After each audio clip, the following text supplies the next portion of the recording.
Welcome everybody to this episode of Through the Veil podcast. I'm Elle, I'm Camille. and today we're going to be meeting with Heather, who has some really interesting stories with us to share today. Heather and I met through small business networking when we were both living in northern Utah. And she and we became friends. And shortly after we met, my son Wesley passed away. And she reached out to me on Facebook Messenger and she just said, "Hey, I had a dream. Your grandma was in the dream. Do you mind if I share it with you?" And I was super open to it. So she messaged me about this experience. I'm going to let you share it, Heather. It's really interesting. Yeah, it was a little surprising myself because I had only met you, been around you, 5, 6, 7 times, maybe, or less. Like maybe less. And your grandmother was very direct, and she was your grandmother. She wouldn't tell me which side. I think we decided was it your mom's side? My dad's side. Dad's side. But she was like so poised and petite. And like, I would just remember her being like, when you talk to Camille, you have to get the arm folding correctly. And like, it was like I was being lectured about how she folded her arms to get the message across that it was her. And sometimes that is part of just the message, right? That she's there. But I don't know what she was like in real life. She was a very direct woman and wanted me to share to Camille that this clothing business was not her path and she needed to move on. She needed to do something different. She wasn't very clear on what she needed to do. But Camille had wrote a very moving song about Wesley. And it's something like I still can't even get out of my head. And I will probably have a lot of tears today because even just thinking of it, it's like, oh, I'm welling up. But your grandmother was so intense about you not wasting any more time. And she would not let go. I was like, okay, I'll give that message, and then didn't. And then here she comes again. And that's how the other side sometimes is. They're very insistent. You need to send a message. And I was terrified to tell Camille because one, I don't want her to think I'm crazy or trying to butt into her private business and life. Her son had just passed, and like, that's an unimaginable experience for a mother. And then I'm going to come in and have a message from a grandma that I don't know, that she doesn't know, that I have this gift. I was terrified you were going to just reject me and be like, "You're crazy. Don't call me again." But instead, Camille's like, "Oh my gosh, tell me more. Tell me more." And I remember I was at your house and I was like, she's very insistent on the way she folds her arms. Like, and you're like, "Oh, I know exactly who this is." And that was how I let my secret out to Camille. Yeah. And you specifically said she wants you to know to keep writing songs because they heal us all. Yeah. Yeah. Your It's a song. beautiful message. Yeah. And I'm sure you've listened to Camille's music. They are healing to a level that, you know, I feel like I understand because of what happened to me when I had Chloe. Yes. And we're going to go into that.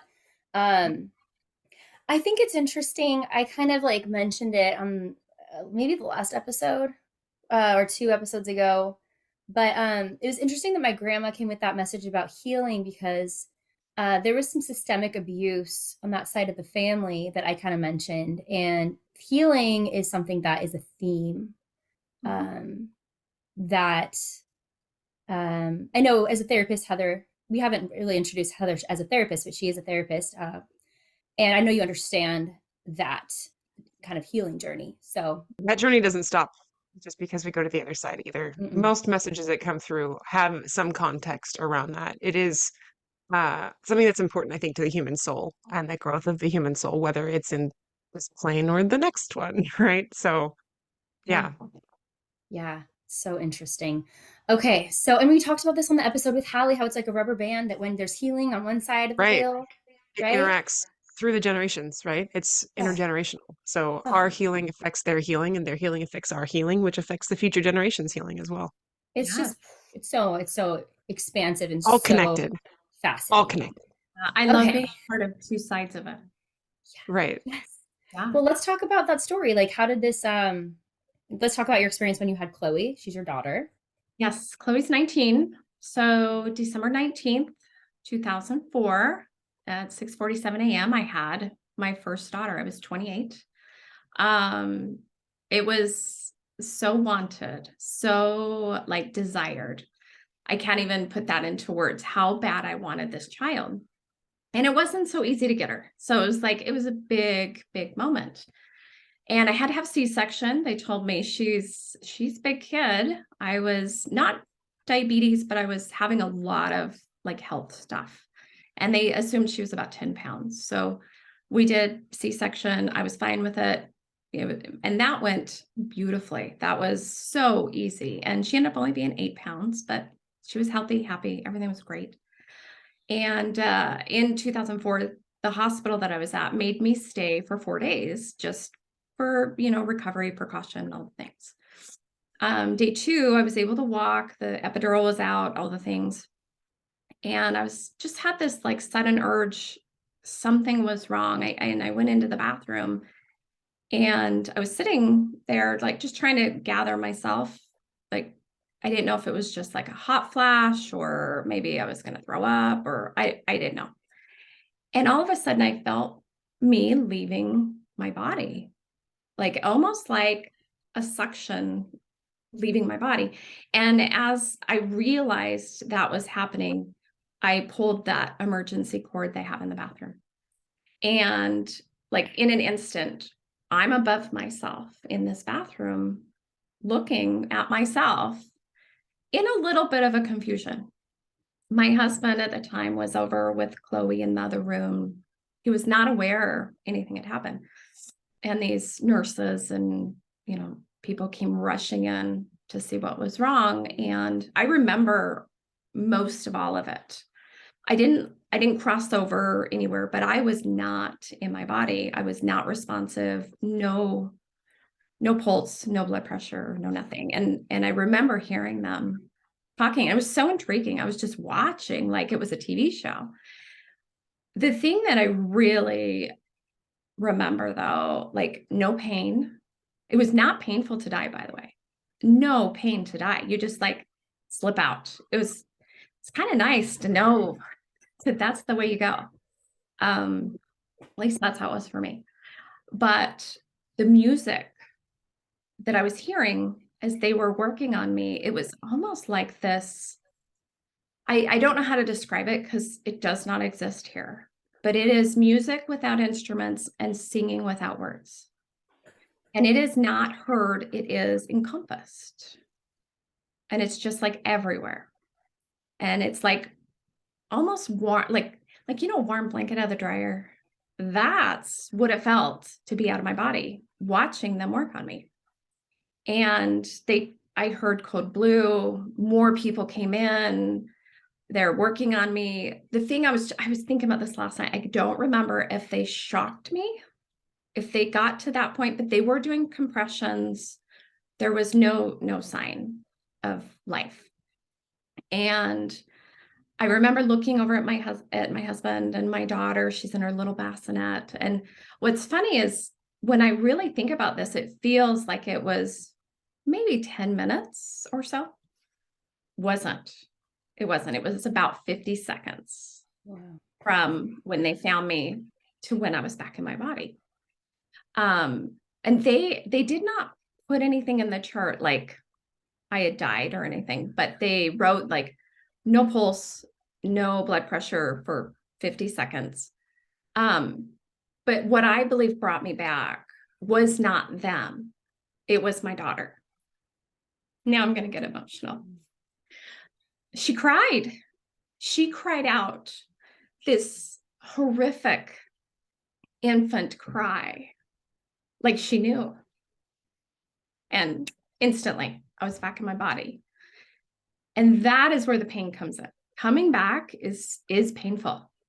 Oh man, fitting back into this suit that we wear is painful. And I remember in this year, a man that was working on me said, I've got a pulse. And then he said, I have blood pressure. It's 50/35. And they just kept doing stuff. And I had things in my arms and I had oxygen. And it was just like, this room was just full of people. And I was like, no, I don't want to be here. And that feeling did not go away for a really long time. That is the hard part of near death, is I have to live now. It's obviously still 19 years later, super emotional for me. But that's not all that happened that day. They finally allowed me to like be alone, so to speak. I didn't have anyone watching over me real intently. And I should preface, I have a allergic reaction to narcotics. So I was not on the heavy stuff. I was not on morphine. I was not on anything like that. And I sent my husband to go get me something to eat that was good. I don't recall, but not hospital food. And I'm laying there and Chloe's asleep in her little bassinet. And I'm just kind of trying to figure out what happened, because how do you talk to people about what just happened? Right? Like they're going to think you're crazy, or that maybe you're on, morphine, drugs, whatever. And it was just still in my room. And this little Latino child walks up to me to the side of my bed, and I'm laying down. They have me flat for whatever reason. I don't know. Because I'd hemorrhaged is what we finally found out later. But this child comes up and puts her hands on the edge of my bed and says, "Hi, you're my mom." Now, let me preface, my husband at the time is very white. He's Scottish, Irish descent, no Latino. I am very Norwegian, no Latino. This little Latino baby's like, "You're my mom." And I'm like, "Oh, I am? Yes, it's going to take some time and I need you to wait for me. You're going to know about me and you're going to understand about me in 7 years." That is why I was able to live. I think if she hadn't come down, I don't know if I could have been strong enough to continue, honestly. I remember being very confused because I'm like, "Oh, was that a hallucination? Was that?" And I'm like, "No, that wasn't. That was a child telling me I needed to be stronger. I needed to live. And in 7 years, I'll remember." So I had no one to tell this to. Zero, because she's Latino. My husband is not. I am not. How do you tell someone? How do you tell anybody? Hey, I died. I watched them work on me. And then my future child comes and tells me I have to really work hard to live because she's coming and it's important. You tell nobody. I didn't even dare tell my therapist. Yeah. That was when Chloe was born, and created such a strange journey from there. When you say a strange journey, the processing of all of that, when you have that kind of an experience, and especially not having an outlet or a community or a friend, right, to share. I think verbally processing is one of the most functional ways that humans can piece things together. So, like, how isolating.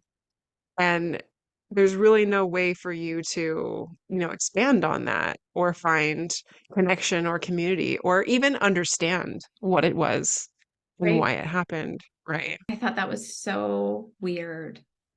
It was so weird to like tell me, "Oh, in 7 years you'll get it." I'm super impatient, by the way. I feel that. At Me least too. you had like a counter on that though. Right. Never knowing that you would never know. 7 years and 2 months, or a little less than 2 months, I met my husband now, who is Latino. And my daughter that I have, looks exactly like him, to the point where she can activate his face on the iPad with her face. Wow. Oh my gosh. So She's identical to the child that talked to me at my bedside. When I met him, I knew he was the dad.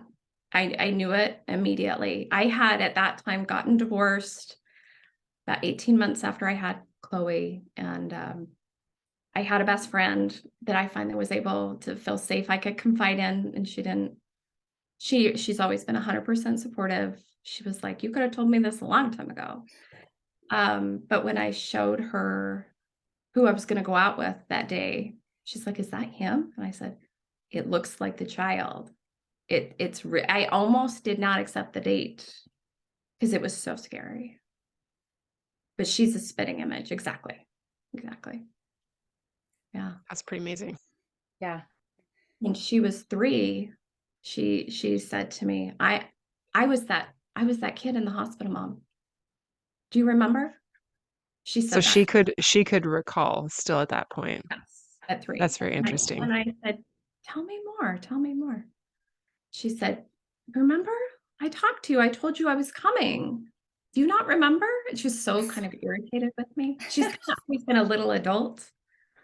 Always. Still is. Old And soul. yes. And I said, honey, I remember. And she goes, I told you. I said, I know. I remember.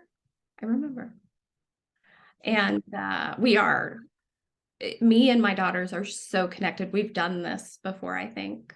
I think we've all lived, maybe traded roles or something, but we're so incredibly connected. So Yeah. It's amazing. So I want to go back, if we may, real quick, and kind of unpack this coming back into the physical existence experience. It's a pretty frequent thing.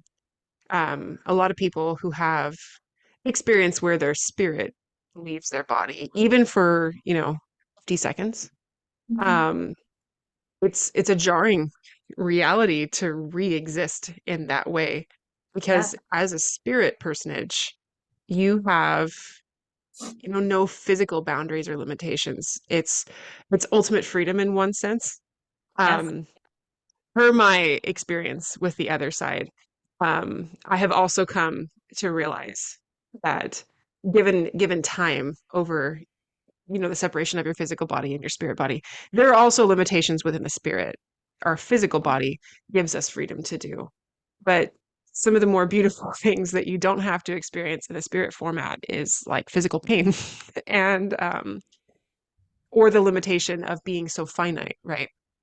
And that is one of the most jarring things people tend to experience when they come back. It can be overwhelming mentally and emotionally Yeah. to have that experience again, to be so limited, to be so feeling in a physical way. So how did you process that? What was that path like? well, for the first few months I had an infant and I tried to pretend that I nothing mean, happened. that is in itself like Exhausting. all-consuming, exhausting experience. But I had severe depression, Yeah, severe. And some people are like, oh, that's postpartum. It was next level and it didn't go away. She was growing and it didn't go away. And just having to remember that I was free and now I have to live. So it's actually living is much harder than dying. It's so much it's a mantra I started when I started having more of a spiritual journey. I wasn't raised with any type of religion or beliefs, or it was just kind of like be a good person. It was really harder. that. And it was part of just I had to learn to live. So I get up every morning and I say, you know what, today I'm gonna live today. I still do it every Right. day because I have to remember like that's what I'm supposed to do right now. And I've got a lot of things I'm supposed to take care of and help a lot of people. And I'm okay with that. But that first, I would say 3 years was really rough. If I try to think back to my first experience, I was probably, 3 maybe. I know I was in like a full-size normal bed, so I wasn't like toddler bed or crib. My grandmother, who had passed away 6 years before I was born, would tuck me in at night. Mm-hmm. And she would, it's funny, she would do certain things like rub my back a certain way or play with my hair a certain way. And she would put me to sleep after my parents tucked me in. And when I finally came clean to my parents, like, hey, is this normal? My dad had a lot of questions because we lived in his mother's home. Mm, And when I told him and he got his breath and up, centered again, he's like, that's exactly what my mom used to do. Like, he's like, I believe it's my mom. Like, he had no, but I didn't know that wasn't like normal. yeah, I hate the word That's normal. so funny. Our last podcast guest had a grandma in her room as a young child, and she and I have been friends for a while. And she was telling me about that. I'm like, that's not normal, right? That's really unique, special experience. And she's just like, oh yeah, I guess it is. Like, I never had a grandma in my room. That you know of. Let me My, That sit I on the other remember. side of the coin. On I the other side mean, of the coin, frequently it is grandparents that children will experience first. Frequently, that's how it occurs because they're around us whether we know that they're around us or not. So whenever I hear stories of people, especially whether or not they actively develop or use spiritual gifts later on in their life, if they've had experiences, I would say like probably 70% of the time, right off the bat, it's a grandparent. So oh, it's yeah. not uncommon. It's just not about. the scene was super set though. I lived in her house and my bedroom was her sewing room. So it's like, why not? Right? Who Yeah. wants to go back to their sewing room? Like, that's where I'm going to hang out afterwards. Yeah. Best of both worlds, grandchild, relaxing space. Yeah. Yeah. She every night, like she probably did it as when I was an infant, but like my first memories, I was probably in the 3-year-old range. And, it was fantastic that she would help me go to sleep. And I had had a sister who passed away at the same time as my grandmother. It was a horrific car accident where my father lost both of his parents, his wife and his daughter. Wow. And I would play with my sister. I didn't know you couldn't do that. We would play. She was 2 when she passed. That you couldn't do that. Right? Like as a little kid, I'm like, I had a playmate always, always. Right? Yeah, it was nice. I get sent to my room. I'm all okay, Whatever. It's quiet there. I won't please. be alone. Right. And they come in, they're like, who are you playing with? I just kept it quiet till I was probably about 9. And I'm like, hey, is this weird? And like they were just speechless. They didn't really know what to say. And then my dad finally said, your grandmother could do this. The one that visits you, she did this. She had this. And Oftentimes it runs in familial lines like that. It's not uncommon. Yeah. Especially female lines. It tends to have a Yeah. tendency to run through female lines. Mhm. and I look like her. I don't look like anyone else in Fun. my family. I look like her. Yeah. That's So cool. yeah, it was cool. I kind of shut it down during my teenage years. It was too much hormones Right. and Right. A lot of development is happening during those years and all the extrasensory perception on top of that. well, in my high Same school, time I was like, we're done. my high school was really old and there was a lot going on there. I didn't want to be part of it. Right. Mm. Yeah. So it wasn't until like Chloe that it kind of came back, Right. or I allowed it to be present. Right. Yeah. It's also not uncommon people who tend to have those experiences. When you experience a spirit format of existence, right? You shift in your awareness and your sensitivity even a little more so. So sometimes I think you maybe couldn't even have denied it at that point, especially right after having that experience, because your spirit is maybe forefront in your awareness, even more so than your body. And so you probably couldn't have repressed it. Yeah. Yeah. I've probably had easily 100 or more experiences since then Right. that were like in my face. Undeniable. Yeah. Yeah. Yes. And it's like, I was telling Camille, my sweet father-in-law died last year in May. And well, Camille, do you want to share your experience? Well, I mean, this guy's around, let me tell you. I mean, last night I was going to bed and I don't even think I told my husband, where you're like about to fall asleep and things get, you're just like, am I asleep? Am I not asleep? And it was just like in that in between. And I could tell like there's a guy here, there's a male spirit. That's for me, I can always detect male or female right away. So I said, there's somebody here. He's male. I don't recognize him. Heather has told me how her father-in-law's around her a lot. She's going to be the guest on the podcast tomorrow. So I didn't want to like use too much of the front part of my brain to like try to figure it out. But I was just trying to sit in it and just sense. And I'm thinking, is this Heather's father-in-law? And then I started to kind of see a face, not like he wasn't actually in my room. It was like in my mind's eye, right? My spiritual eye. And I'm seeing like a Latino face, but he's showing me himself as a younger man, like in his early 20s.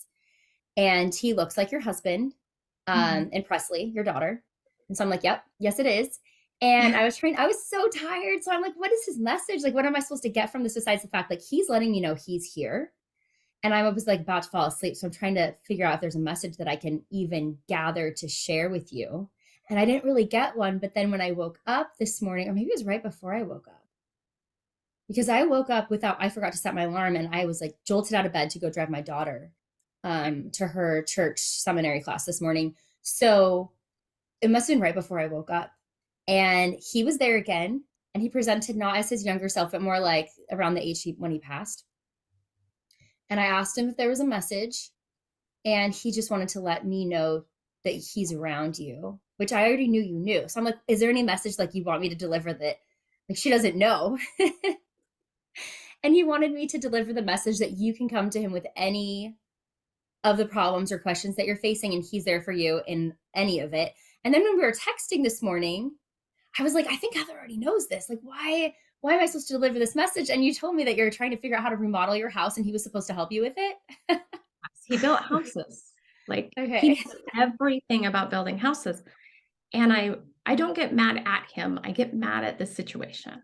Right. Like I don't blame him for crossing over.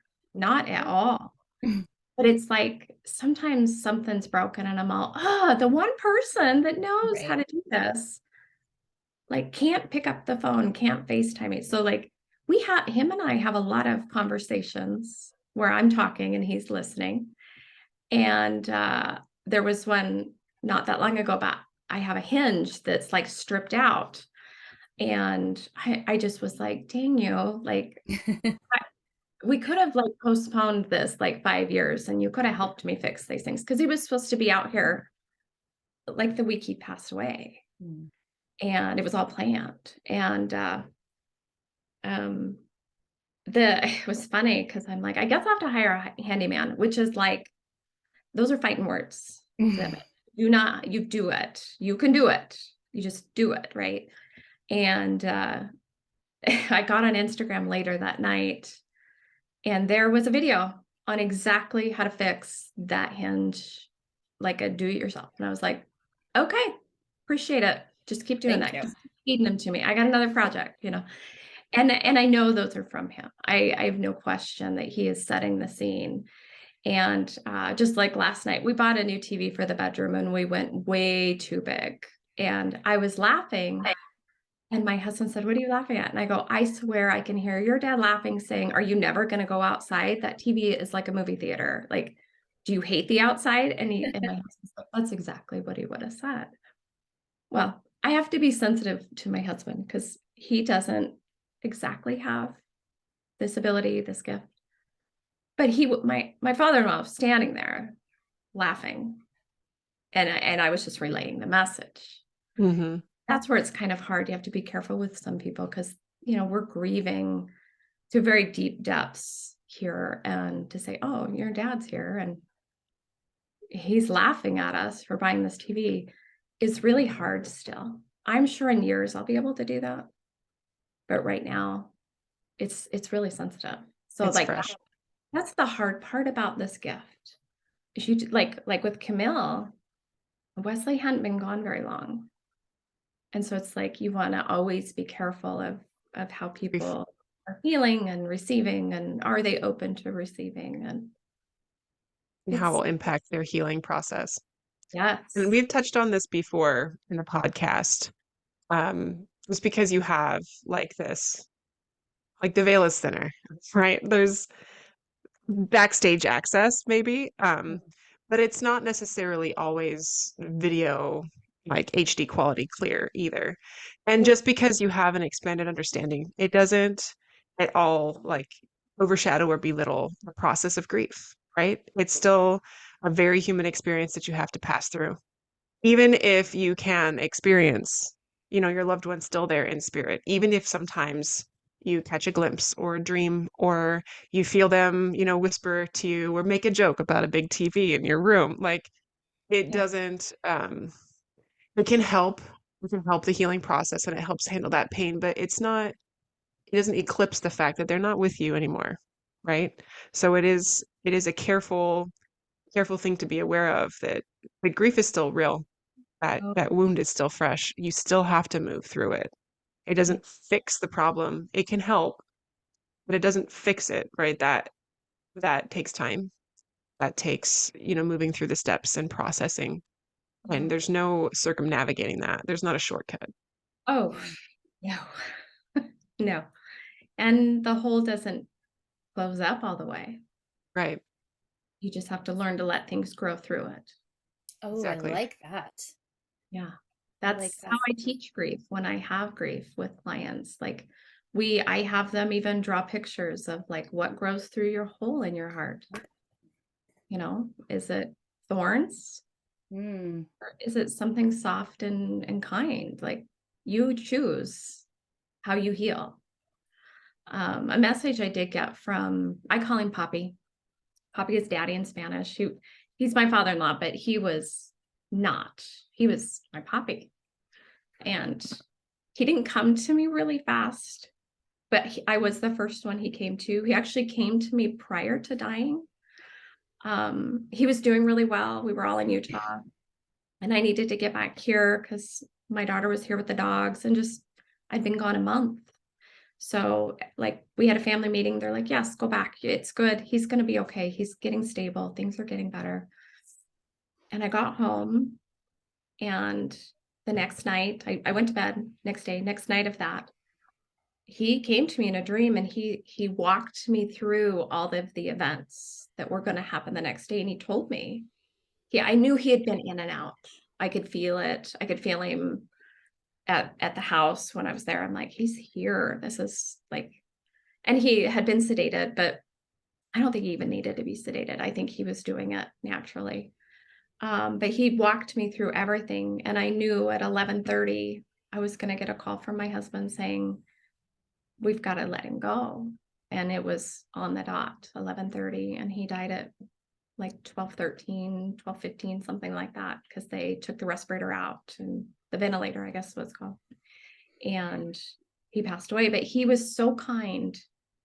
He showed me to help me just kind of understand, I think, the grief Mhm.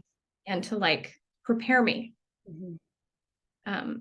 It's still awful. It's still painful, just like it was today. Still. I was the first person he came to a few weeks later, and he shared with me, he said, I can't come through until you heal, till you grieve to a certain level. You have to start accepting this. You have to start grieving. Mhm. Oh, it's so hard when you have this gift and you're like, no, I can just connect. I can call them, right? I'm the lighthouse. Like, hey, Poppy, I need you. But you can't until you grieve some. Right. It's like it's very confusing if you don't. Because then it's like that level of acceptance. And I'm struggling with it still. It was May 23rd. We're not a year, but we're getting there, 8 months. I still struggle with accepting that he has passed. And I notice when I struggle more, he doesn't connect as much. Mhm. And then when I get more accepting and I get into it, right? I allow myself to grieve. He comes a little closer. Right. And but I was the first one to have a dream. And the hug in the dream felt just like when I was out in that bathroom watching them work on me. It was so magnificent. I'll take 1,000,000 of those. Mhm. It was so great. And it was great to see him be okay and give the message. He visits all of us in our dreams. All of us, Yeah. the whole family. We talk about it regularly now. And I think that's something that, like, when you're open to it, you start to understand, like, you may not have like some type of spiritual, talking to the other side, but you can be open, Right. receiving. Last summer, I can't even count how many butterflies landed on me, near me, on my car. I'd stop at a stop sign and a butterfly would land on it. Like, and that's kind of my thing, butterflies. I love them. Sign from him. Yeah, and I actually work at a practice called Monarch, so it's like it's a theme in my life. You're Butterflies, given. yeah, It's they a would spirit always symbol for you, which always is not uncommon. Butterflies' winged things are very frequently directed from the other side as symbols or signs for us. So, it's always a monarch butterfly. yeah, Like, just random stop at a stop sign. It lands on my there car it and is. I'm like, okay, Poppy, I know you're here. The day he died, I was standing in my kitchen. And I don't know how familiar you are with cardinals. I know you live in Illinois and they're everywhere, but they don't get close to us. They like to be high. They like to be, doing their thing, not close to people. And there's this cardinal bird that was probably 3 feet from me, not on the ground, but just slightly above. And it just stared at me for minutes. My dogs were even outside. It didn't care. And they didn't Mhm. notice it, which is also bizarre, but That's interesting. it just stared at me. And I was like, okay. Like, I knew it was him sending, like it's okay. I'm watching or whatever. Right. I think it's interesting to note. I mean, there's lots of avenues of really great discussion here about like how to become spiritually sensitive, the kinds of like the development of that sensitivity, which we all have, whether or not it's the intuitive gift to the point of communication or just noticing, right? Just noticing their presence. But what that feels like and how, because it's subtle, it's a very subtle um, feeling or movement or motion within your spirit, not within your body most of the time, right? Which not everybody is immediately like intuitively understanding of, like can pick up on right away. It's something that you have to learn to lean into more than like And not be that. scared of. Yeah, not be scared Yeah, of. that's huge because I think a lot of people are scared to feel in general. This is probably where you were going, Al. Yeah. Like, do Yeah, you think as a therapist that being able to be emotionally aware, emotionally open is tied or even into just this mentally gift? and spiritually open, because it's not Right. emotions are one avenue with which they communicate with us. But like you were just saying, Heather, sometimes emotions are a block. I mean, Mm-hmm. when you're experiencing not even just grief, but like strong anger or frustration or fear Mm-hmm. or pain, we create our own walls. Oh, And if yep. we want to talk about the metaphysics of it, like those emotions that we experience bring our own spiritual energy, our vibration of our body low, brings it down. Yes. And spirit matter is high. And Yeah. so when we're in a lower context, it becomes much, much more difficult for us to communicate or to feel their presence. They're not that they have gone anywhere. It's Right. just harder for us to understand or know that they're there with us because we Yes. block ourselves off, right? And I So it's Yeah. not did. just our emotions, it's our mind and our spirit we have to align to understand that. I Mm-hmm. think that was definitely his message by telling me you have to start grieving. Like, Right. you can't come until you grieve. I think that's Yeah. definitely like, because yeah, and I did notice, like, just my connection with other spirits and stuff. I could go to the grocery store and nobody was there, Right. like, because it's shut off. I'm grieving. It's peaceful sometimes, but I started to miss having that, because it is you do become a lower vibration. Mm-hmm. And it's nice to be higher, more open, more aware. It Yeah. just different. There's a chapter in my book I wrote called Noise, because it's like a static noise and we're just not tuned into that frequency because we're going through our strong emotions, and we need to grieve before we can get back to that place. Yeah. And some Right. people, unfortunately, I think stay stuck in that noisy place where they, like you're talking about that. I loved it. I wrote it down. You said, what grows through your grief hole? Like if there's thorns and there's so much anger, then we're not going to get to a place where we can maybe receive because anger is blocking us. Right. Yeah. Or Or denial even, right? yeah, I was gonna say, or you're not growing anything because you don't want to go there. Ooh, It's too yeah. hard. Yeah. Mhm. Yeah. It is. Apathy is another huge block. Mhm. It's so hard, but it's so important to do the healing. That's not living. Remember the promise I made myself. I was going to choose to live every day. Oof. Right. I love this. I love this conversation. It's so good. So many things that are So like tying in together.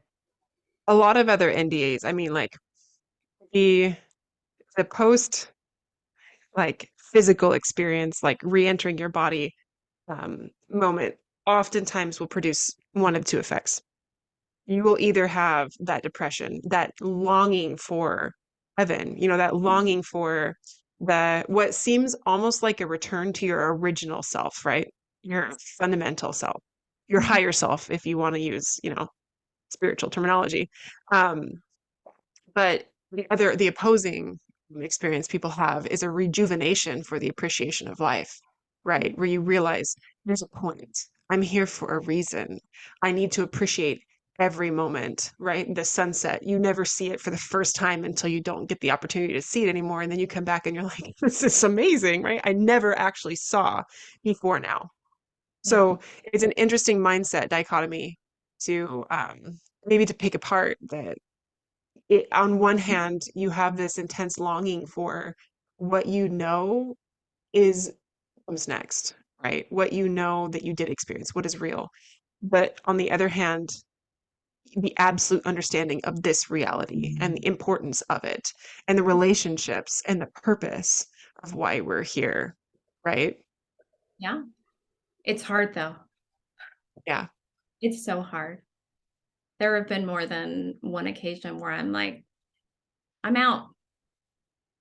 And then I'm like, nope, there was that child. She reminded me, she told me I had to Mhm. try. Oh, but it was so hard.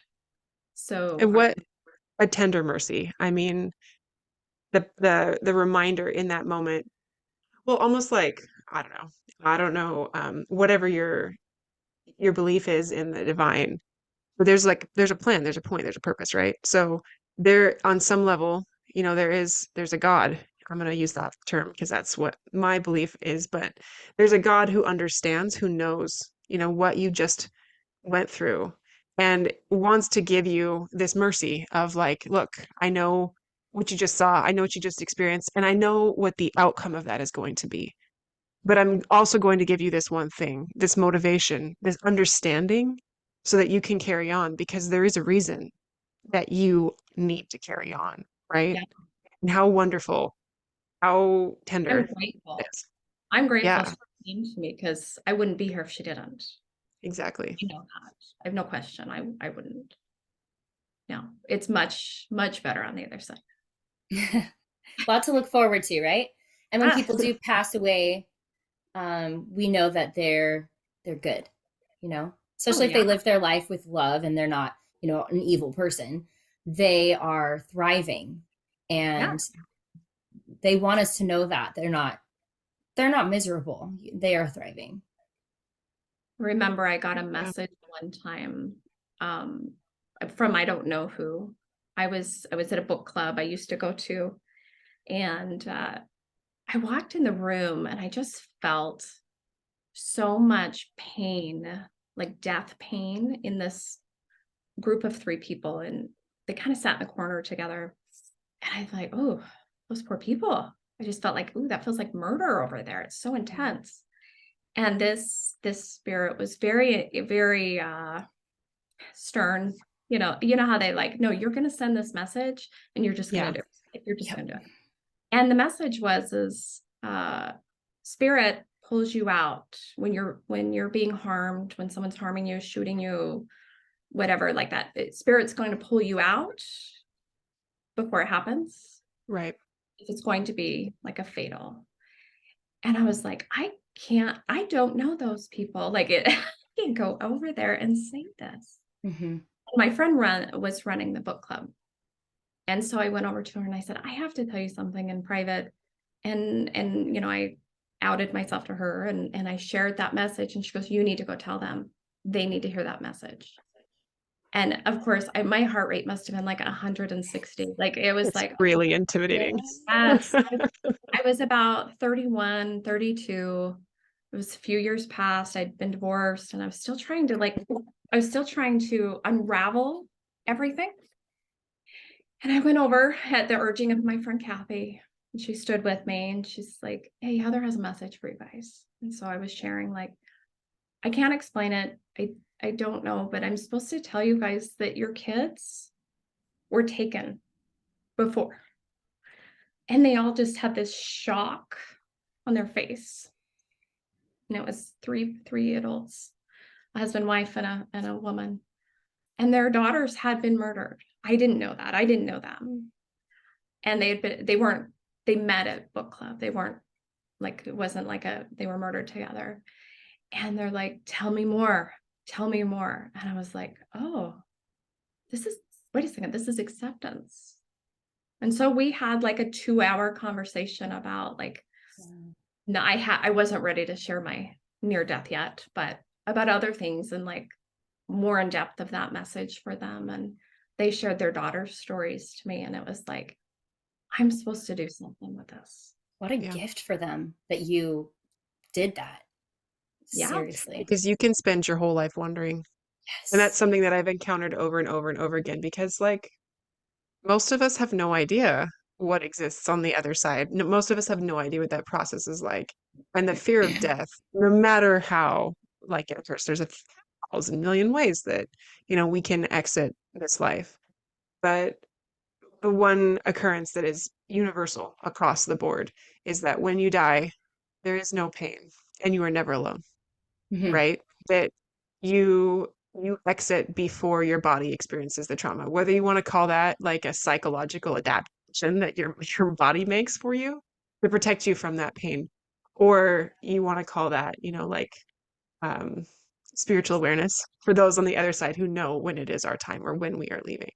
But most people live in such, terrible fear of like, did my loved one experience that? Were they there?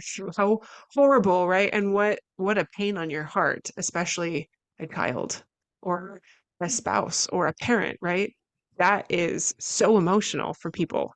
But to experience that healing in such a way, like a credible way, for you to know details or something so on the mark, and for them to be able to have no other way to explain that than she must know something. Yeah. Um, So I think scary. that is powerful. It's terrifying for us, but it's powerful. It's really powerful for other people Yes. to experience that testimony. It's a Yeah. huge gift because I know when my son passed away from choking, it was not a pretty sight. It was very distressing. It was traumatizing. But I do remember that he had this look of peace on his face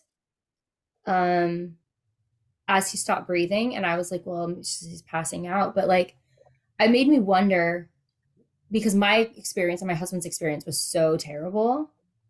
And what was his experience? Like after he died, I got really into near-death experiences because I had to understand the reality because my background is in life coaching. And so I know that if we don't know what's true, it can really torment us. So I was like, what was his reality? Was he tortured? Was he in incredible pain? I just need to know because I'm replaying this. You can't help but replay it. That's part of the grieving. Grieving is your brain replays the trauma. And I had to know what was true because it was torturing me. Like, was he in so much pain? Like, I know he's not in pain now, but like, was it such a horrible moment for him? Like, how bad was it? Like, so I said a very specific prayer. I said, please show me what he experienced because I need to know. And I had this amazing I've never had a near-death experience, but I would think this is the thing that comes the most close. I got to experience the feeling of being on the other side. I can't even describe it. It was incredible. It was it was just like glorious beauty and light and intense radiance was put into my soul, and I could feel the amazing peace that he had, and it was amazing. It was like the best day of his life, you know? And it was the worst day of my life, and such a juxtaposition. And so that really helped me move forward, because I could accept that while it had been really terrible for us, it hadn't been for him. And that gave me some relief that I needed. Whereas now, 5 years later, what if I was still stuck on, oh my gosh, how bad was it? It was so bad. You know what I mean? I have people, unfortunately, knee-jerk reaction when you tell somebody your son passed away, then they want to know how. And sometimes they say stupid things like, oh, was he in so much pain? Or like, I wonder how much he suffered. Like, people have literally said that to me, especially right after he died. And it's just like, those are the two questions you don't want to ask, but your brain just goes there. And so to be able to kind of undo that damage and at least know the truth, like, not only is he in a better place now, that sounds like such a platitude, he's in a better place, everything's fine. But not only is he in such an amazing place, but his exit from this life into that amazing place was glorious. It was incredible. It was full of peace and light and joy, which is hard to comprehend because ours was so terrible. But it's important to know what's true. I think the truth is liberating. Yeah. What a great gift. I did not know you had that. Yeah. Yeah, that's amazing. Yeah. It's the crossing over is so terrifying for us left behind, isn't it? Yeah. When you were discussing your near-death experience and you were you're trying to describe like the music, the word that came into my soul was home. It just was home. Like you said, it's like a warm blanket coming out of the dryer. Yeah. Mm-hmm. Yeah.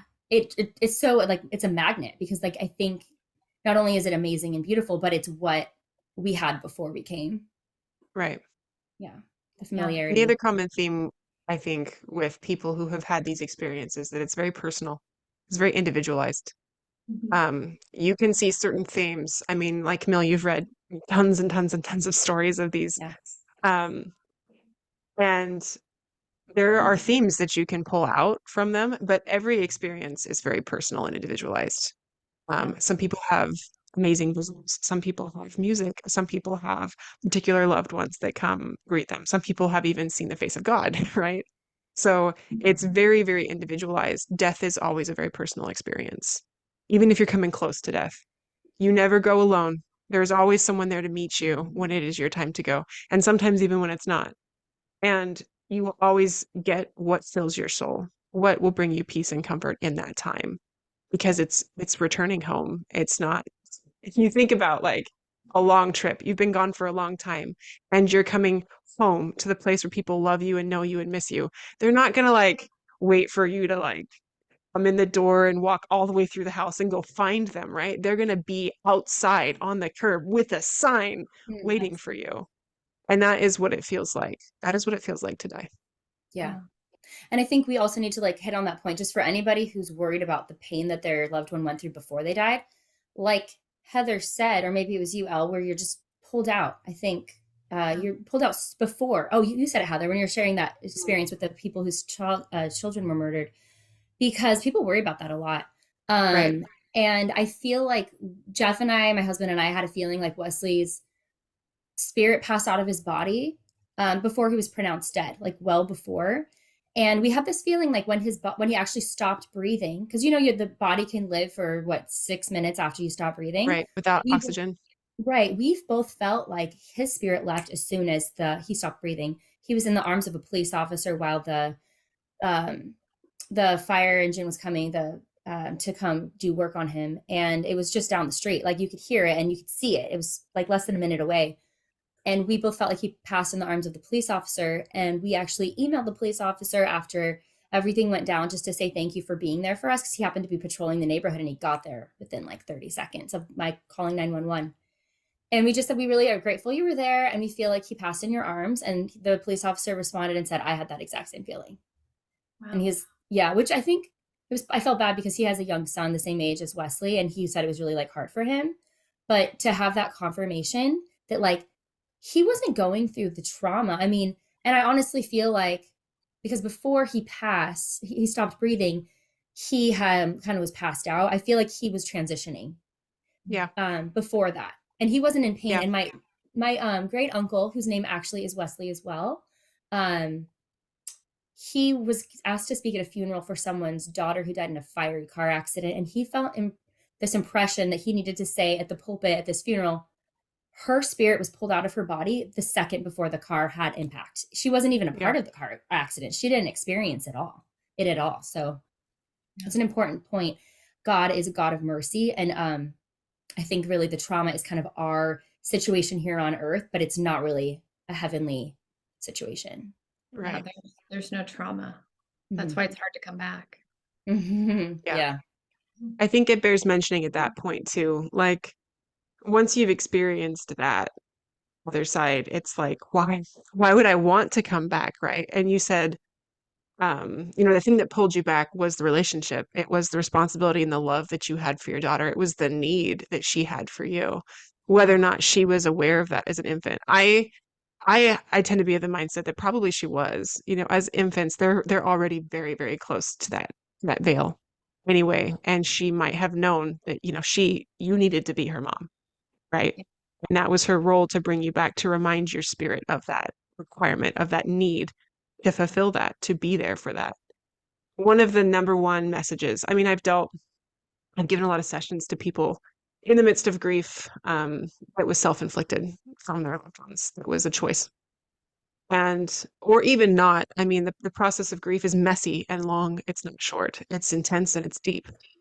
And oftentimes people question like, well, why am I still here when people say it's amazing? Why do I have to still be here? What's the point, right? Why can't I just be with them? And the message always comes back that this is an important life, that what we do here is important and we need to stick around and go through it. Everybody has a clock. Within that time, who knows how long it will be? Within that time, there are things that we are supposed to do. There's relationships we're supposed to have. There's people we're supposed to interact with. There's growth that needs to be done. There are experiences that we're supposed to have, right? For our own soul's growth, for our own soul's evolution. Yeah. And to cut ourselves short of that is just a disservice to ourselves. It's not easy. It's hard, but it's our purpose. And that is worth mentioning. That is worth holding on to, because we're just, we don't want to lose that. We get this shot at it. We need to take it and appreciate it for what it is, because even though it's hard and it's a travail, it's also a gift. And it's a big one. I don't think we have a full context of understanding the importance of while we're here. Right. Right. I mean, the one message I've been given more times than I can count is the number one lesson to learn here is resilience. Mm-hmm. Resilience. Because if you're not resilient, you don't understand joy. Right. You have to have both. Yeah. I heard that first after Wesley died. Mm. And I remember thinking, I'm not ready to deliver that message. Ooh, yeah. It's too soon. Maybe a little too soon for that one. It actually put a lot of perspective for me in that moment, because that was devastating. That was a devastating weekend. It was a Memorial weekend. And before Wesley had passed away, I had witnessed a motorcycle accident, and this guy had driven past us really recklessly. And I told my husband, he's not going to be alive soon. Like I could just feel it. And those words just kind of blurted out. And my poor husband, he's very patient with me. He just, really? And we were in the canyon, just right after Morgan Canyon. Camille knows where that's at. He had crashed. He had already passed. And then the next day, Wesley had passed. And I was not okay. I was like, it's devastating. It was still devastating. So we were going for a drive to a completely different area than Morgan. We were going to Park City. And there was a massive car accident that happened in front of us. Like massive pile-up car accident. and there was an ambulance, and like it crashed and tipped over, and the person in it fell out. Like, it was so, that weekend is like burned in my mind like nothing else. And so now we go nowhere on Memorial Weekend because I'm like, I've had enough on Memorial Weekend. But it's just like that weekend was so tragic in so many ways for so many people. And it's like, oh man, that was a hard weekend. Yeah. Yeah. Wow. And resiliency was the message I was given. So it was hard. I was going to a fellow business networker's home, and I couldn't even go again for maybe like 6 months. Like I'm like, I can't drive that street. Mhm. Because it was just like, sometimes those tragic things, I don't want to have communication if I happen to drive through and he's still there, or it's It's too interesting. much. Yeah, it's interesting to Yeah. know that you have to learn how to kind of like protect yourself and There are boundaries. know how to open up and close when you need to, and keep yourself safe, keep your home safe. Yeah. Yeah.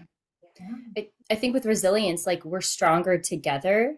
You know, you can deliver the message of resiliency all day long, but unless you have a strong community to back you up when you go through a tragedy like this, it's hard to be resilient. And I feel like there's a lot of strength that I received from my community, church community, neighbors, friends that lived far away, friends that were more local. We got so much support, that it feels like a kind of a theme to give back when somebody else goes through something, or like this podcast, to just share this message, because that resilience came, because other people put me on their shoulders and carried me through, and on both sides of the veil. And so let's continue that trend so we can strengthen each other. I think the other message connected with that I frequently get, one of the most common things that comes up after having done, hundreds of sessions with people and dealing with this frequently from the other side, is that it's about love. It's about relationships, and that we are all so connected, much more connected than we are aware of while we are here in this life. And that is the universal truth that weaves through life and death and pre-life, afterlife, is it's about love. It's about relationship. And that is what brings us all together in this experience. And so learning that love, learning that forgiveness, learning that support, learning to be strong together and connect yourself with people is like, it's the thing, it's the point, it's the purpose. It is the thing that grows you. It is the thing that runs the universe. It is the thing that is God, is love. Mm-hmm. And so, like, it's huge. And the more that we can embrace that and implement that in our lives, the closer we'll be to God, the closer we'll be to those on the other side, and the closer we'll be to our very highest self, right? Yeah. Mm-hmm. Yeah. Well, I think that has been really interesting conversation. And thank you so good. much, Heather, for sharing these really intimate experiences that you've had that have been so formational and foundational to your life. We really appreciate the time that you've given us today. Great time. And Camille, it's great to see you again. I know. We live on opposite sides of the United States now. Mm-hmm. Oh, this is amazing. Thank you. Once again, our email is throughtheveilpodcastteam@gmail.com. You can also find us on YouTube and Spotify. Maybe at some point soon we'll be coming to the Apple podcast. That hasn't been working yet. Please feel free to reach out. Feel free to contact us. We've also started a Facebook community, which is Through the Veil Podcast Community, just a Facebook group. So please, feel free to join that, and we can have some communication. It is a private community, so anonymity is fine if you want to interact with us on a more individual level. But we are so excited to share this episode with you guys, and we'll see you next time on Through the Veil. Bye. Bye.